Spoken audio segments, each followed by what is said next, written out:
Si vous voulez tourner avec moi dans Exode. Exode, c'est le deuxième livre que Moïse a écrit, au premier chapitre.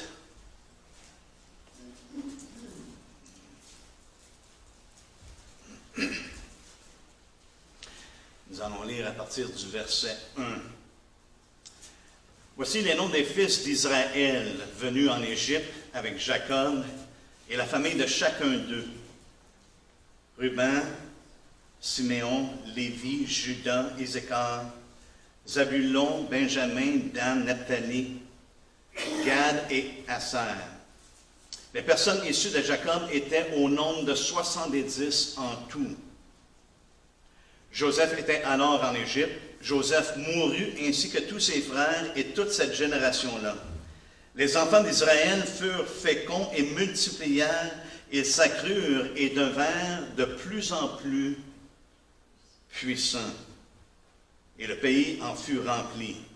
Il s'éleva sur l'Égypte un nouveau roi qui n'avait point connu Joseph. Il dit à son peuple, voilà les enfants d'Israël qui forment un peuple plus nombreux et plus puissant que nous.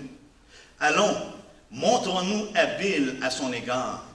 Empêchons qu'il ne s'accroisse et que s'il survient une guerre, il ne se joigne à nos ennemis pour nous combattre et sortir ensuite du pays. Et l'on établit sur lui des chefs de corvée afin de l'accabler de travaux pénibles. C'est ainsi qu'il bâtit les villes de Pithom et de Ramsès pour servir de magasin à Pharaon. Mais plus on l'accablait, plus il multipliait et s'accroissait. Et l'on prit en aversion les enfants d'Israël. Alors les Égyptiens réduirent les enfants d'Israël à une dure servitude. Il leur rendit la vie amère par de rudes travaux, en argile et en briques, et par tous les ouvrages des champs, et c'était avec cruauté qu'il leur imposait toutes ces charges. Le roi d'Égypte parla aussi aux sages-femmes des Hébreux, nommées l'une Shéphra et l'autre Pua. Il leur dit, quand vous accoucherez les femmes des Hébreux et que vous les verrez sur les sièges, si c'est un garçon, faites-le mourir. Et si c'est une fille, laissez-la vivre. Mais les sages-femmes craignirent Dieu et ne firent point ce que leur avait dit le roi d'Égypte. Ils laissèrent vivre les enfants. Le roi d'Égypte appela les sages-femmes et leur dit, pourquoi avez-vous agi ainsi et avez-vous laissé vivre les enfants? Les sages-femmes répondirent à Pharaon, c'est que les femmes des Hébreux ne sont pas comme les Égyptiennes. Elles sont vigoureuses et elles accouchent avant l'arrivée de la sage-femme. Dieu fit du bien aux sages-femmes et le peuple multipliant et devient très nombreux. Parce que les sages-femmes avaient eu la crainte de Dieu, Dieu fit prospérer leur maison. Alors Pharaon donna cet ordre à tout son peuple. Vous jetterez dans le fleuve tout garçon qui naîtra et vous laisserez vivre toutes les filles. Amen. Seigneur, on veut te rendre grâce ce matin pour ta parole et on te demande qu'on puisse apprendre des choses qui sont arrivées dans le passé et qu'on puisse avoir un œil pour voir et avoir du discernement, Seigneur Dieu, afin de reconnaître certaines choses, Seigneur Dieu, qui de nouveau, Seigneur, semblent arriver. On te remercie ce matin. Je te demande, Seigneur Dieu, ton aide, afin que je puisse bien communiquer ta parole. Et surtout, Seigneur Dieu, que ton esprit soit à l'œuvre au milieu de nous, afin qu'on la reçoive et qu'on puisse apprendre et la mettre en pratique. C'est au nom de Jésus qu'on te prie. Amen. On voit ici, dans ce récit-là, ce qui est arrivé aux enfants d'Israël. Dieu, savez-vous quoi, même à travers l'oppression qu'ils ont subie, Dieu a gardé sa promesse. Êtes-vous d'accord avec moi? Qu'est-ce que Dieu avait promis à Abraham? Il lui avait promis qu'il allait multiplier, il allait lui donner une postérité qui allait être comme les étoiles du ciel. Si tu peux réussir à compter toutes les étoiles du ciel, ta postérité va se multiplier, tu vas en avoir autant. Et on voit ici que Dieu, malgré tout ce qui est arrivé aux enfants d'Israël, a quand même accompli ce qu'il avait promis. Et puis, on le voit, dans ce passage-là, ils sont arrivés en Égypte avec 70 personnes, à part de Joseph et ses enfants. 70 personnes. Et par le temps qu'ils ont quitté l'Égypte, on dit approximativement qu'ils étaient au-dessus de 2 millions de personnes. Fait que Dieu a vraiment prospéré le peuple d'Israël. Il l'a multiplié. Il a accompli sa promesse. Malgré que sa promesse n'a pas été accomplie, j'en suis persuadé, comme les Juifs pensaient que ça allait arriver, comme les Hébreux pensaient que ça allait arriver, n'est-ce pas? Je ne pense pas qu'il y avait en tête que Dieu allait se servir de tout ce qui arrivait dans leur vie, de l'oppression qu'ils avaient, pour accomplir sa promesse qui allait multiplier la postérité d'Abraham. Et pourtant, c'est ce qu'il a fait. Si on tourne dans Genèse 15, Dieu avait également mentionné que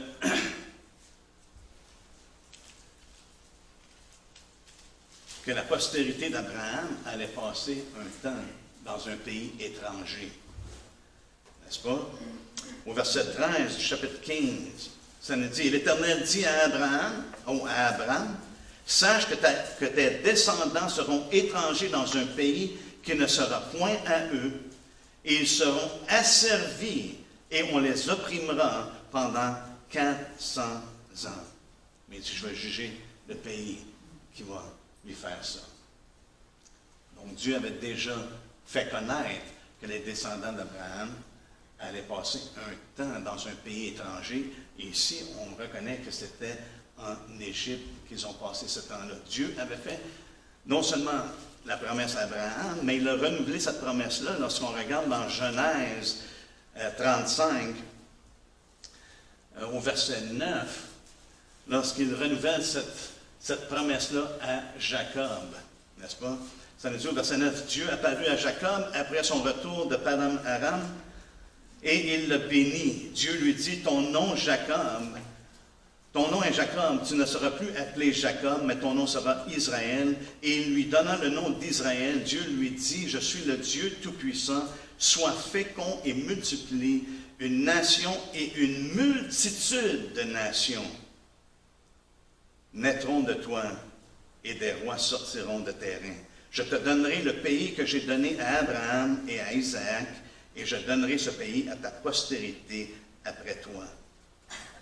Dieu renouvelle sa promesse qu'il a faite à Abraham, et maintenant qu'il renouvelle et qu'il rappelle Jacob, Israël, qu'il allait le multiplier, qu'il allait avoir non seulement une nation, mais une multitude de nations.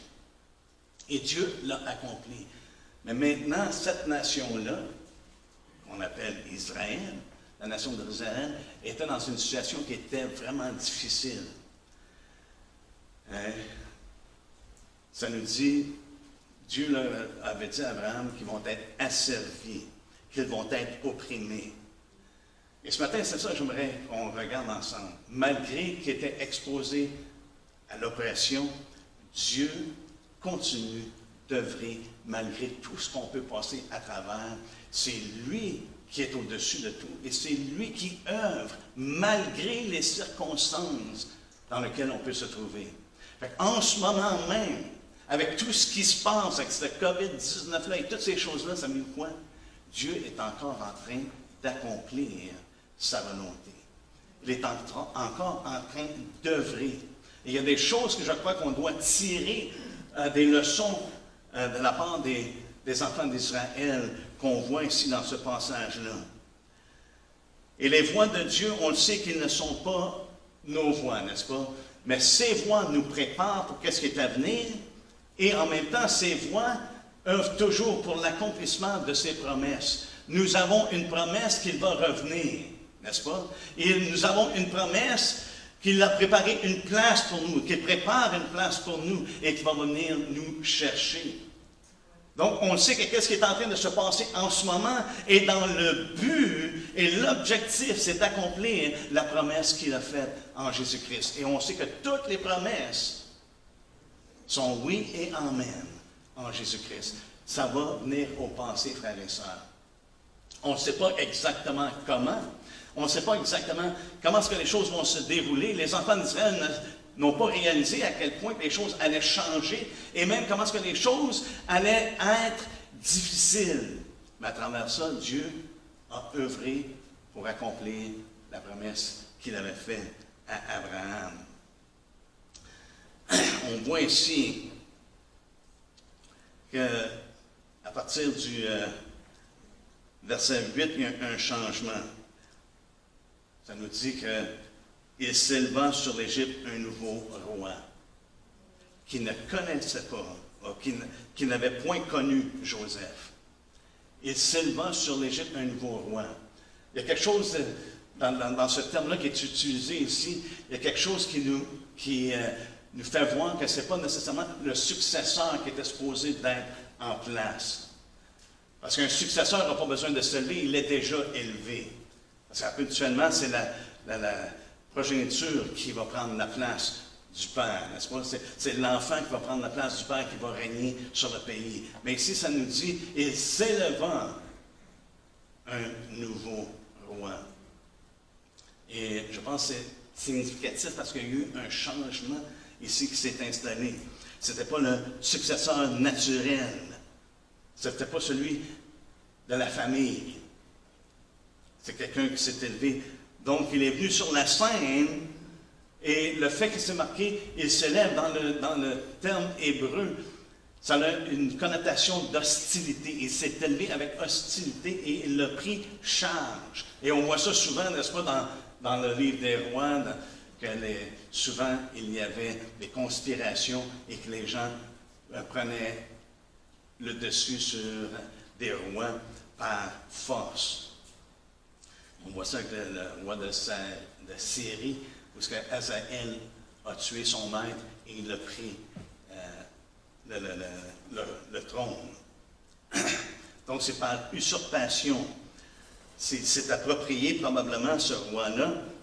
Ce pharaon-là s'est approprié par ruse, fraude et violence, par conquête. Il a conquéri fort probable. Mais qu'est-ce qui arrive, c'est qu'entre ce qui est arrivé avec l'exode des enfants d'Israël et le décret qui a été prononcé ici, il y a eu plusieurs années qui se sont passées et on voit ici que Joseph avait déjà mentionné que les enfants d'Israël allaient sortir. Dieu l'avait dit à Abraham, et je vais juger la nation qui va les avoir asservis, qui va les avoir opprimés. Et Joseph, dans Genèse 50, juste auparavant, donne cet ordre-là aux enfants d'Israël. Il dit que Dieu va vous visiter. C'est au verset 24. Et Joseph dit à ses frères, chapitre 50 de Genèse, « Je vais mourir, mais Dieu vous visitera et il vous fera remonter de ce pays dans le pays qu'il a juré de donner à Abraham, à Isaac et à Jacob. » Joseph fit jurer les fils d'Israël en disant, « Dieu vous visitera et vous ferez remonter mes eaux loin d'ici. » Joseph mourut, âgé de 110 ans. On l'embauma et on le mit dans un cercueil en Égypte. Il peut être très bien embaumé. C'est ça, il a prophétisé ça, ou il a mentionné ça 350 ans avant le départ des enfants d'Israël. Donc ici, on voit que le roi qui donne le décret pour la mort des enfants, qui va juger les enfants, ce n'est pas le même ici qu'on voit qui s'est élevé, qui s'est montré habile. Les enfants d'Israël, même, ça allait très bien dans le pays d'Égypte au début, n'est-ce pas? On sait que Joseph est arrivé à l'âge de 17 ans en Égypte, mais par l'âge de 30 ans, c'est lui qui est devenu le deuxième en autorité dans le pays d'Égypte. Pharaon l'avait fait monter parce qu'il avait, n'est-ce pas, interprété le rêve de Pharaon. Et Pharaon l'a pris de la prison et il l'a fait monter second. Il n'y avait personne de plus haut que Joseph. Et ça nous dit dans les Écritures qu'il avait 30 ans. Et ici, on vient de lire qu'il est mort à Comment? 110 ans. Ça fait une période de 80 ans que ça allait très bien pour les enfants d'Israël. Et c'est pour ça que ça nous dit qu'ils se multipliaient, qu'ils grandissaient, qu'ils devenaient de plus en plus puissants. Ça allait très bien pendant le temps de Joseph. Et tranquillement, les choses ont commencé à changer. On le sait que, suite à ce décret-là, les enfants d'Israël ont probablement été au moins 80 ans, sinon pas un petit peu plus, dans la servitude, qui ont été vraiment opprimés. Pourquoi? Comment est-ce qu'on fait pour savoir? C'est que ça a été donné dans le temps que, par la suite, Moïse est né. Moïse a été 40 ans en Égypte, n'est-ce pas? Il était un de ceux qui gouvernaient. Et par la suite, après avoir tué l'Égyptien, il est sorti, il est allé en Médian. Il a été là pendant combien d'années? 40 ans. Et à l'âge de 80 ans, il a été appelé pour retourner, justement, pour faire sortir le peuple d'Israël d'Égypte. On sait qu'au moins 80 ans que les enfants d'Israël ont été vraiment asservis et opprimés pendant toute cette durée-là. Ce que je trouve intéressant dans le terme qui est utilisé, il s'élevant sur l'Égypte un nouveau roi qui n'avait point connu Joseph. Il dit à son peuple, voilà les enfants d'Israël qui forment un peuple plus nombreux et plus puissant que nous. Allons, montrons-nous habiles à son égard. Et ça me fait penser, savez quoi? Nous, on vit dans un temps, frères et sœurs, on sait qu'il va y avoir un homme qui va s'élever. Et lorsqu'on regarde dans Daniel, on voit qu'il y en a un qui s'élève. Allons avec moi dans Daniel.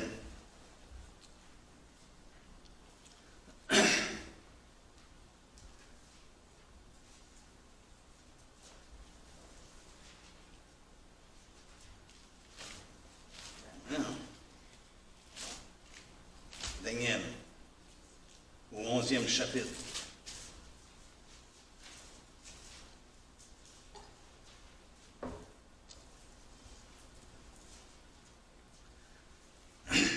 Au 11e chapitre, au verset 21, nous lisons « Un homme méprisé prendra sa place sans être revêtu de la dignité royale. » Fait qu'il lui non plus, il ne vient pas de ceux qui devraient succéder. Il paraîtra au milieu de la paix et il s'emparera du royaume par l'intrigue. Il va, par ruse, de différentes manières, il va se saisir du royaume. Je pense que c'est un reflet de l'Antéchrist qui va venir, il va venir par intrigue.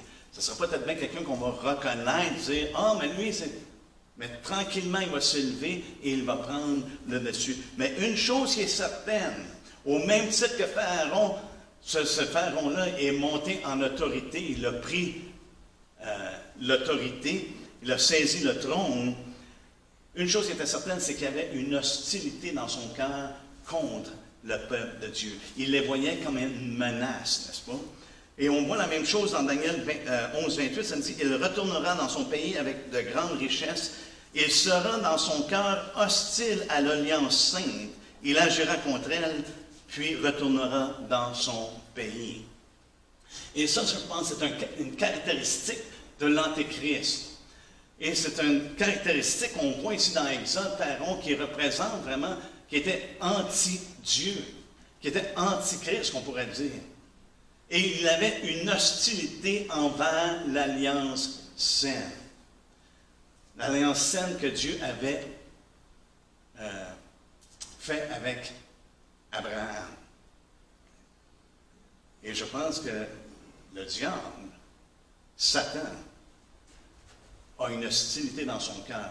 Il va utiliser les hommes, qui que ce soit, qui sont en autorité, justement, et il va démontrer de l'hostilité envers l'alliance sainte. Savez-vous quoi? Ça n'a pas changé de nos jours, frères et sœurs. Il y en a qui sont en autorité, des places d'autorité, et encore dans leur cœur, il y a une hostilité contre l'alliance sainte. Sous quelle alliance sommes-nous maintenant? Jésus nous a dit qu'il est venu établir la nouvelle alliance. Donc, il va y avoir hostilité envers ceux qui appartiennent à Dieu en Jésus-Christ. C'est une leçon qu'on peut apprendre de ce passage-là. On peut être assuré que dans les temps à venir, nous allons avoir une grande hostilité. Et on le voit dans les Écritures, n'est-ce pas? Ici, on voit que c'est un nouveau gouvernement, un nouveau roi, nouveau gouvernement, nouvelle forme, un nouveau régime. Un homme qui ne connaissait pas Joseph, et pourtant Joseph est un homme respecté et très bien connu en Égypte. Mais c'était probablement un roi qui ne connaissait pas, ou qui peut-être n'était même pas égyptien. Il y en a qui débattent s'il était vraiment un Égyptien ou un étranger qui s'est levé et a pris la tête de l'Égypte. Mais sous ce nouveau gouvernement-là, qu'est-ce qu'on voit? On voit les enfants d'Israël qui passent de la faveur qu'ils avaient lorsque Joseph était le deuxième dans la gouvernance de l'Égypte, à la défaveur et même au point de l'esclavage. Et savez-vous quoi? On vit dans un pays où nous avons eu extrêmement de faveur. Où nous avons eu des libertés. Mais ce que je vois ici, c'est que c'est fort possible. Et l'exemple de l'histoire nous le montre, qu'un pays peut passer, ou une nation, ou un peuple peut passer de la faveur à la défaveur. Assez rapidement. Et on peut passer d'avoir des libertés à l'esclavage. Israël était libre en Égypte. Goshen était vraiment une belle partie du pays. Ils étaient libres d'œuvrer, de faire ce qu'ils voulaient. Et c'est pour ça qu'ils ont pu se multiplier et puis ont pu se répandre dans le pays. Et ça nous dit qu'au point que le roi disait, ils sont même plus puissants que nous. Et ils étaient devenus une menace.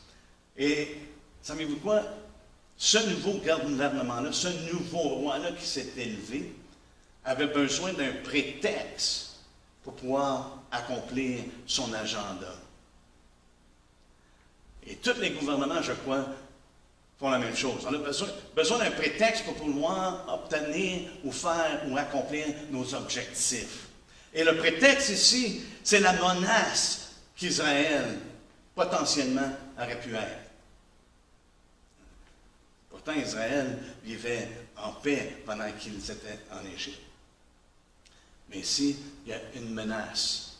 Ça dit au verset 9, il dit à son peuple, voilà les enfants d'Israël qui forment un peuple plus nombreux et plus puissant que nous. Allons, montrons-nous habiles. Soyons sages. Il faut étudier la situation. Montrons-nous habiles à son égard. Montrons-nous habiles à son égard. Fait que le prétexte était, je crois, la sécurité publique ou la sécurité nationale. Et également l'économie. Regardez ce qu'il dit. Montrons-nous habiles à son égard, empêchons qu'il ne s'accroisse et que s'il survient une guerre, il n'y a pas de guerre, mais s'il survient une guerre, il ne se joigne à nos ennemis pour nous combattre et sortir ensuite du pays. Donc on voit ici que pour la sécurité nationale, on a besoin de faire de quoi avec ce peuple-là parce qu'ils sont plus puissants que nous autres. Ils pourraient se joindre à nos ennemis et après ça, en plus, ils sortiraient. Quelle est la solution? Et ça veut dire quoi? Maintenant, on est en train de vivre des choses, frères et sœurs, sur la sécurité sanitaire. Il y a des choses qui sont en train de se faire. Je ne veux pas parler de politique ce matin, mais en même temps, il faut avoir des yeux et des oreilles pour entendre ce que l'Esprit dit et de reconnaître, avoir du discernement. Qu'est-ce qui est en train de se passer de nos jours? Sous la bannière de sécurité sanitaire, il y a beaucoup de choses qui sont en train de shifter. On passe de la faveur, je crois, à la défaveur. On est en train de passer de la liberté à être de plus en plus restreint, de plus en plus contrôlé. Et c'est exactement ici ce que Pharaon voulait faire.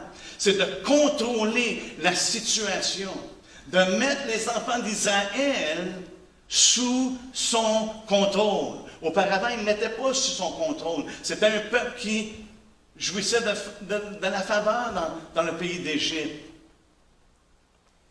Et ça nous dit, lorsque le Seigneur a dit, il dit, ils vont être asservis, ils vont être même emmenés à être opprimés. Et c'est ce qu'on voit. Même, je pense que c'est dans Actes, si je me souviens bien, lorsque Joseph donne un compte-rendu de ce qui s'est passé.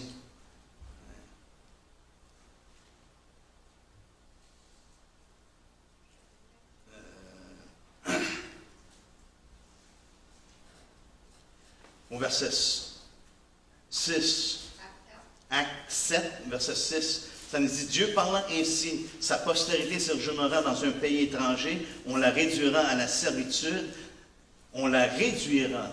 C'est pas venu tout d'un coup, c'est venu si peu, par si peu, par si peu.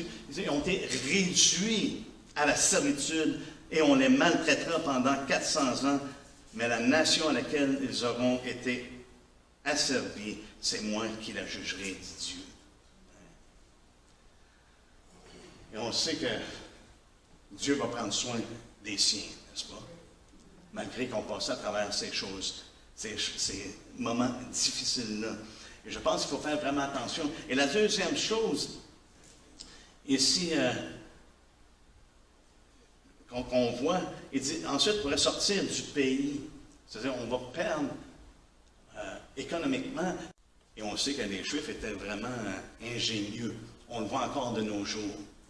Dieu a donné quelque chose à ce peuple-là qui sont capables de faire des choses, de créer des choses. Même juste l'histoire d'Israël, le pays, comment est-ce que souvent a été brûlé, a été mis à terre, et c'était un désert, et tout d'un coup, il a encore une fois fleuri.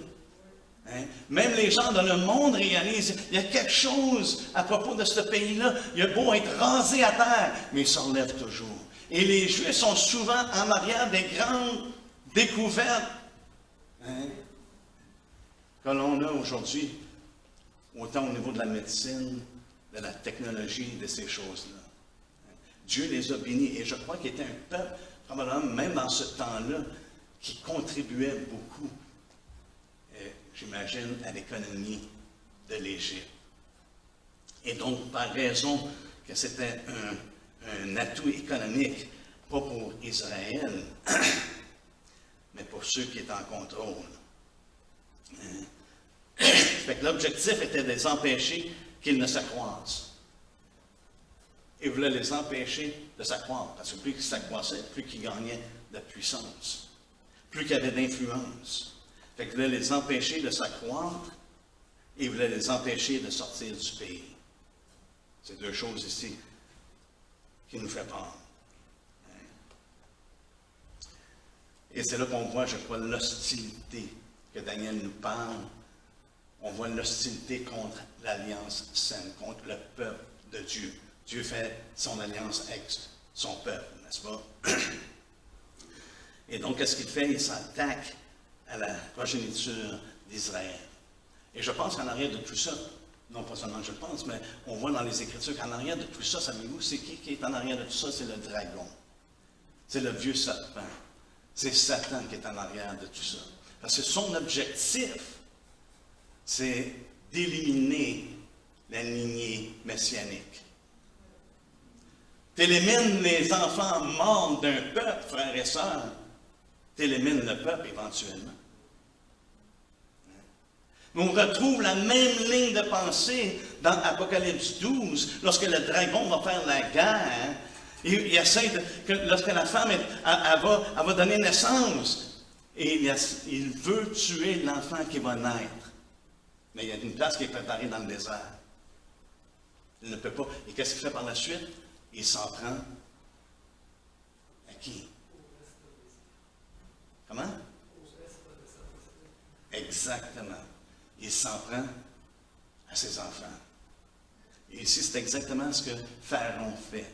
On voit où il a eu son inspiration, sans qu'il sache. Regardez au verset 15. Ça nous dit, le roi d'Égypte parla aussi aux sages-femmes des Hébreux nommées l'une Shifra et l'autre Pua. Il n'était pas juste deux sages-femmes pour un peuple d'à peu près 2 millions. Ça veut dire que c'était probablement les deux qui étaient en charge des sages-femmes. Parce que même lorsqu'ils parlent un peu plus tard, ils disent, « Ah, mais là, avant que la sage-femme arrive, les femmes ont déjà accouché. » Là, ils font référence à une sage-femme qui n'est pas eux-mêmes. Parce que lorsque le Pharaon leur demande un compte, pourquoi vous n'avez pas fait ce que je vous ai dit? C'est ça qu'il leur répond. Il était probablement en charge des sages-femmes. Mais il s'attaque ici à la progéniture. Au verset 16, ça nous dit, il leur dit, quand vous accoucherez les femmes des Hébreux et que vous les verrez sur les sièges, si c'est un garçon, faites-le mourir, et si c'est une fille, faites-la vivre. Essayez d'éliminer la lignée messianique, et non seulement la lignée messianique, mais le peuple en tant que tel. Pourquoi garder les femmes? Parce que les femmes étaient utiles, il aurait pu rebâtir avec un autre peuple, un peuple qui était mélangé, n'est-ce pas? C'est pour ça qu'il voulait simplement les garçons éliminés. Et dans son,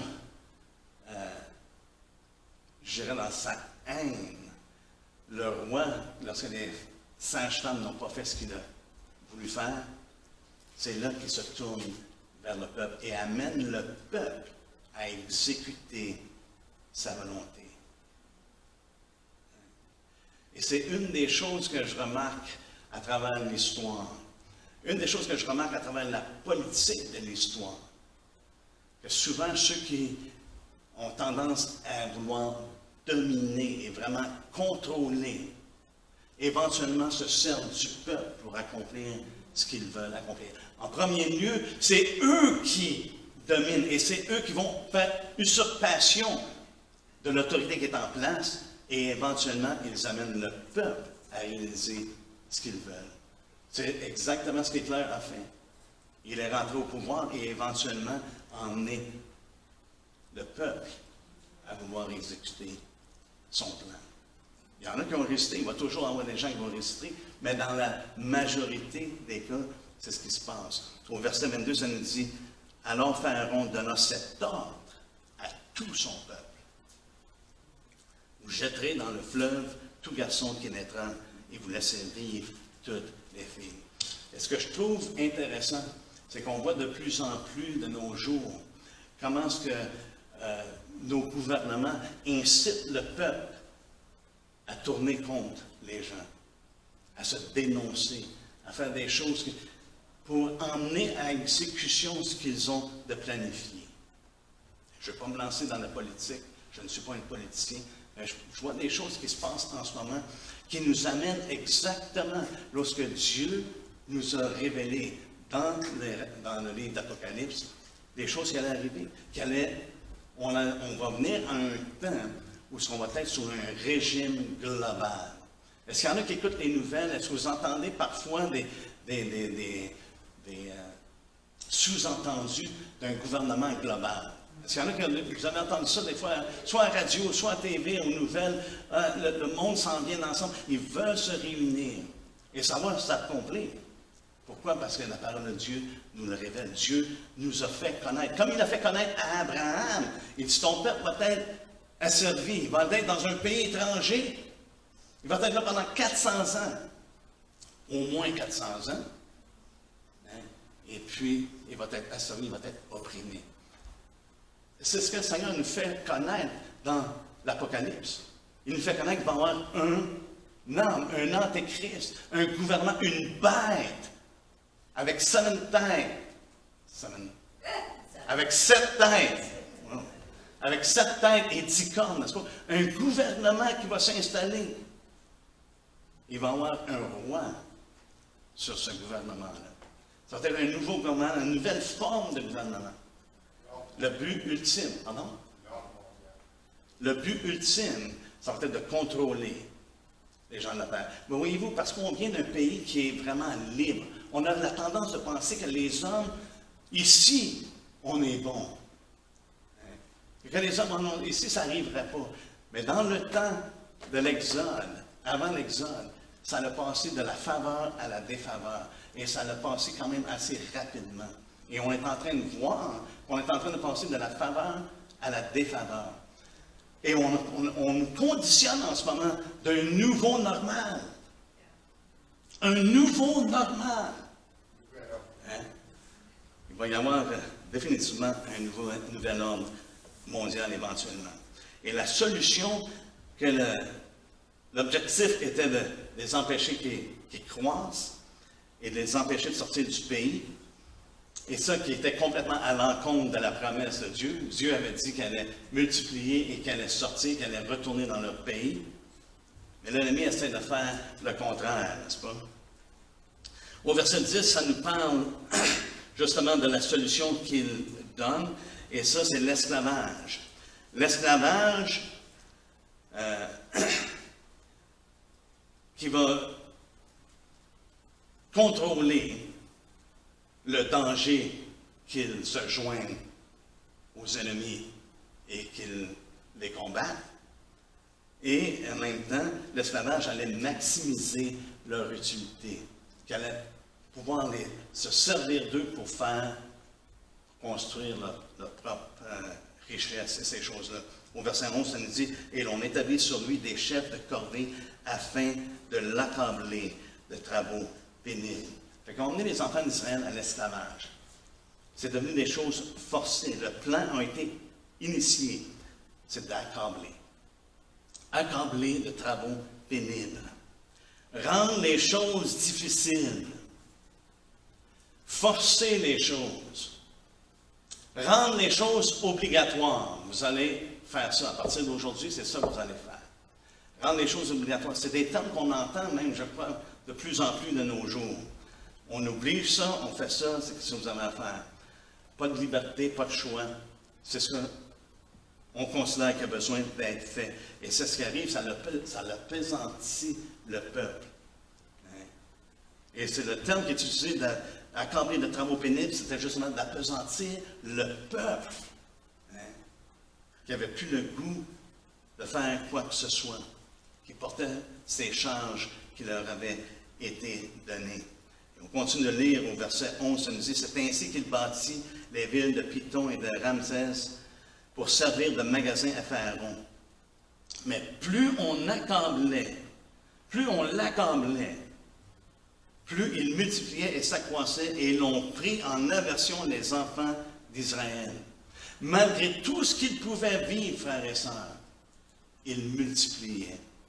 Ce qu'on est en train de vivre, et qui touche l'Église, je ne pense pas en ce moment que c'est visé à l'Église. Du moins pas directement. Mais tout ce qu'on est en train de vivre touche l'Église. Mais savez quoi? Il y a une bonne nouvelle là-dedans. C'est que l'Église peut quand même croître. Et il y a une bonne nouvelle qu'on peut apprendre de l'histoire de l'Église.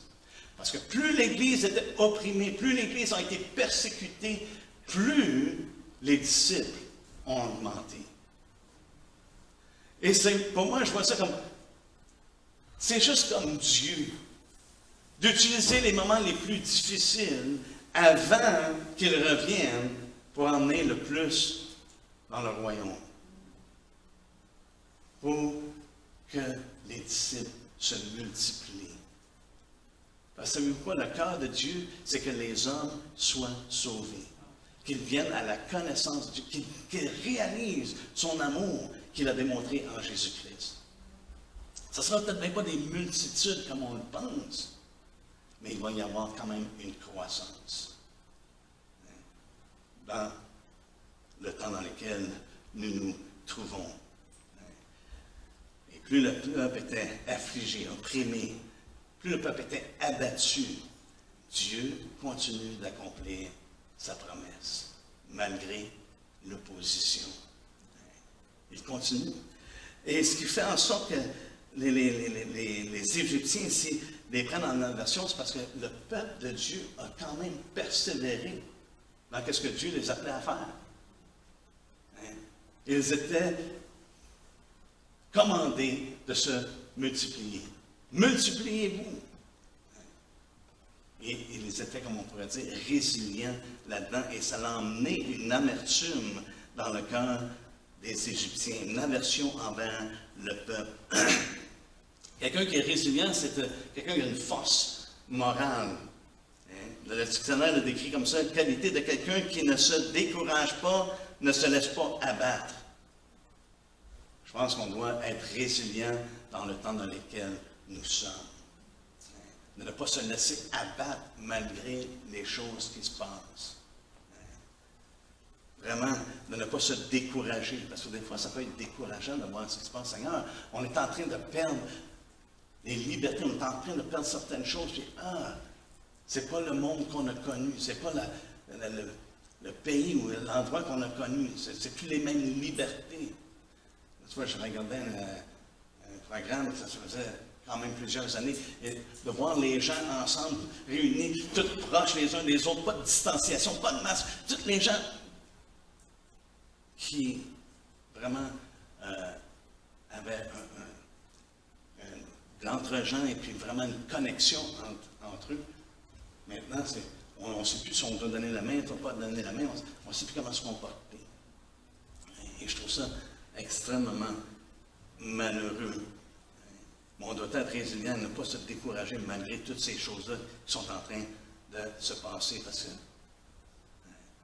on est des lumières qui brillent dans un monde de ténèbres. Et malgré leur résilience, elle a attiré l'aversion de leurs ennemis. Une répugnance, une haine qui était calculée de leur part. Même les enfants d'Israël sont venus à un point qu'ils étaient complètement détestés par les Égyptiens. Et ça nous dit au verset 13, on dirait que c'est comme si l'oppression ou l'abus devient de plus en plus excessive. Au verset 11, il est accablé de travaux. Au verset 13, ça dit, alors les Égyptiens réduisirent les enfants d'Israël à une dure servitude. Il leur rendit la vie amère par des travaux rudes en argile et en briques et par tous les ouvrages des champs. Et c'est avec cruauté qu'il leur imposait toutes ces charges. C'est comme on voit que ça s'amplifie. Je pense qu'on peut voir qu'il y a des choses qui vont s'amplifier. Je pense qu'on doit prendre garde. Et comme j'ai parlé dans quelques semaines, d'être vraiment armé de la même pensée. Christ a souffert, armez-vous de la même pensée. Je crois qu'il faut être armé, qu'on peut avoir de l'opposition, qu'on ne s'attendait pas ici en Amérique du Nord. Il est mieux d'être préparé que de penser, je pense pas que ça va venir ici. Nos gouvernements, c'est des bonnes personnes. C'est pas ça qu'ils voudraient. L'homme est l'homme. Et on sait que le cœur de l'homme est tortu au-dessus de toutes choses. Et il y a quelque chose à propos, lorsque l'homme est avare de pouvoir, lorsque l'homme est avare de contrôle, ils sont prêts à faire pratiquement n'importe quoi. J'en reviens pas lorsque je médite sur qu'est-ce qu'on a vécu dans les derniers mois, qu'il y a des personnes seules qui sont mortes et les enfants n'étaient même pas capables d'aller les visiter, d'aller passer les derniers jours avec eux. Ils n'étaient même pas capables de les enterrer. Qui aurait pensé ici qu'on aurait vécu des choses semblables? Mais c'est là qu'on voit que le cœur de l'homme peut devenir très froid, très rigide. Mais un peuple est emmené tranquillement à ça. Et Pharaon a emmené le peuple au point que les gens étaient prêts à prendre les bébés des enfants d'Israël et les jeter dans le fleuve. Et c'est pour ça que Hitler était capable d'emmener le peuple à être en mesure de tirer les Juifs et de faire toutes sortes d'atrocités à ce peuple-là. Tranquillement. Mais c'est des choses qui sont possibles. Ça fait penser à Hérode. Lorsque Jésus est né, et les mages sont allés à lui, Il aurait dit, ah, dites-moi où est-ce qu'il est, je vais aller l'adorer moi aussi. Quand ils ont parti de notre chemin, qu'est-ce qu'il a fait? Il a commandé que tous les enfants votent 2 ans. 2 ans et moins. Tout mis à mort. Wow. Un autre complot satanique pour essayer d'éliminer la ligne messianique. Le Messie, à ce temps-là, c'était le Messie. Donc, je ne pense pas que c'était au-delà de la capacité de l'homme, même ici, de nos jours, lorsque nous sommes. Et on voit ici comment est-ce que l'emphase sur l'ampleur de l'oppression qui subit, comment est-ce que ça augmente. Accablé, après ça, une dure servitude, rendre la vie amère, et au point, à la fin du verset, c'est marqué, avec cruauté, il leur imposait. Je crois que pour nous, c'est des leçons à apprendre. On ne peut pas supposer que ces choses-là ne peuvent pas arriver de nos jours et spécialement dans notre temps ici même. Mais à travers ça, ça veut dire quoi? Dieu a préparé son peuple. Toutes les difficultés, tous les durs travaux, toutes ces choses-là, des choses qui étaient difficiles, Dieu est en train de préparer son peuple pour le voyage qu'il allait faire dans le désert.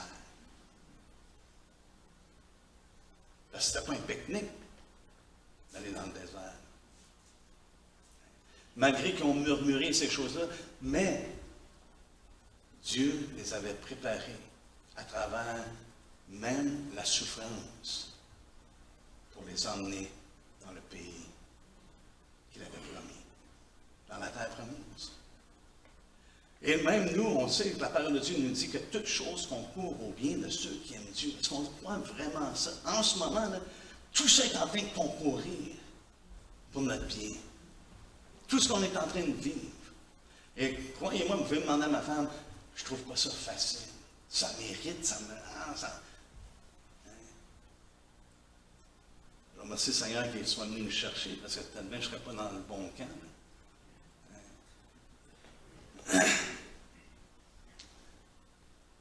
Mais tout ça a servi pour ce qui est à venir, leur délivrance et leur voyage, qui allait être ardu de l'Égypte à la terre promise. C'est ce que Dieu a fait. Dieu a fait exactement ce que Joseph a dit à ses frères. Là avec moi dans Genèse 50, au verset 20. Ça nous dit, vous aviez médité de me faire du mal. Dieu l'a changé en bien pour accomplir ce qui arrive aujourd'hui, pour sauver la vie à un peuple nombreux. Genèse 50, verset 20. Vous aviez médité. Vous voyez, les hommes peuvent méditer de faire du mal au peuple de Dieu. Et je crois qu'ils le font. On le voit à travers l'histoire, on le voit dans plusieurs pays maintenant, que l'Église est persécutée grandement. Vous aviez médité de faire du mal, Dieu l'a changé en bien. Dans les pays qui sont les plus persécutés, frères et sœurs, c'est les pays qui ont le plus de multiplication de disciples. Aussi étrange que c'est. Ceux qui sont le plus persécutés, ceux que c'est une peine de mort si vous adorez Dieu. C'est une peine de mort si vous avez les Écritures en votre possession. Et c'est là que les disciples se multiplient. Wow! Quand Dieu saisit un homme, une femme, un enfant, il y a un changement catégorique et leur vie n'a pas d'importance à comparer de la vie éternelle qu'ils reçoivent en Jésus-Christ. Et c'est exactement ce que ça nous dit dans l'Apocalypse. Ils n'ont pas considéré leur propre vie. Ils n'ont pas considéré leur propre vie. Et c'est ce qu'on voit ici. Vous aviez planifié de faire le mal, Dieu l'a changé en bien. Ce n'est pas qu'ils n'ont pas vécu le mal. Joseph a vécu du mal. Il a été esclave. Il a été mis en prison faussement. Il a vécu ces choses-là, même ses pieds étaient attachés, étaient dans les chaînes par moment. Fait qu'il a subi le mal, mais il dit Dieu l'a changé en bien. On peut peut-être bien vivre des choses qui vont être mal, mais soyons confiants que Dieu va le changer pour le bien. Afin, ça nous dit ici, pour accomplir, comme j'ai mentionné au début, tout ce qu'on vit en ce moment est pour accomplir les promesses de Dieu et pour accomplir les desseins de Dieu. Tout ce qu'on vit. Et rappelons-nous ce que les apôtres faisaient. Ils allaient de place en place. Ça nous dit, fortifiant l'esprit des disciples, les exhortant à persévérer dans la foi et disant que c'est par beaucoup de tribulations qu'il nous faut entrer dans le royaume de Dieu. La bonne nouvelle, c'est qu'il nous fait rentrer. Il nous fait entrer dans le royaume de Dieu. Alléluia. Malgré qu'il y ait des tribulations, malgré qu'il y ait des difficultés, malgré qu'il y ait de l'opposition. Je pense que de plus en plus, nous allons être exposés à l'oppression, plus qu'on avance. Pourquoi? Parce que ça devient de plus en plus un monde hostile. Et si on se fie à ce qu'on voit dans l'Apocalypse, la bête qui va venir, qui va s'élever, elle va être extrêmement hostile à l'Alliance sainte, à Jésus-Christ. Alléluia. Est-ce qu'on peut se lever ensemble, s'il vous plaît? Mais nous sommes équipés, merci Seigneur. Il nous donne des exemples. Ce n'est pas quelque chose qui est... c'est pas du jamais vu. On le voit à travers l'histoire. On le voit à travers ce que les enfants de Dieu ont subi. Il nous prépare et je sais que le Seigneur va accomplir sa volonté.